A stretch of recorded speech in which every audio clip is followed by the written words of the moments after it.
میں کل اور پرسوں کل اور آج 2 دن کافی ہم اس تلاش میں رہے کہ معلوم کیا جائے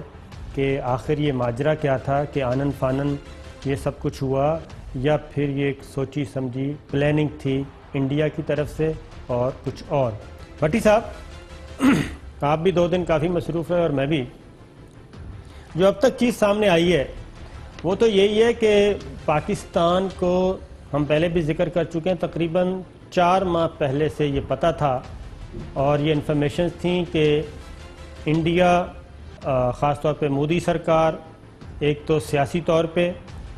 پاکستان کو نقصان پہنچانے کے لیے اور الیکشن جیتنے کے لیے وہ ایک پلاننگ کر رہے ہیں کہ کوئی ایسا ڈرامہ کیا جائے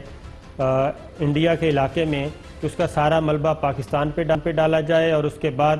پاکستان پہ الزامات۔ اور یہ بھی آپ کو پتہ ہے کہ پاکستان IMF کی بلیک میلنگ والی ڈیل سے نکل آیا تھا، مختلف ممالک آ رہے تھے، سعودی عرب، UAE، قطر، ترکی، ملائیشیا، چائنا، یہ سارے آ رہے تھے، انویسٹمنٹ لے کے آ رہے تھے اور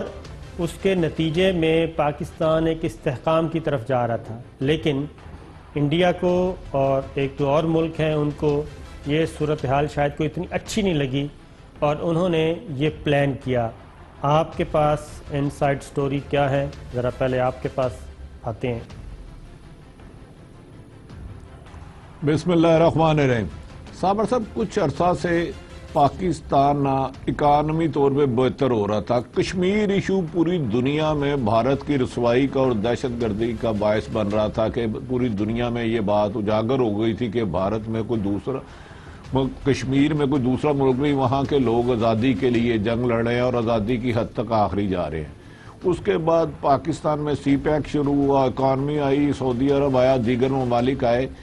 اور مودی سرکار اپنے الیکشن کو، ان کا اندیشہ تھا کہ وہ اس دفعہ لوز کر جائیں گے اور اس کو وہاں کی فوج کے ساتھ مل کے ایک سازش تیار کی گئی کہ بھارت میں یا مقبوضہ کشمیر میں ایسا ڈرامہ کیا جائے جس کا سارا الزام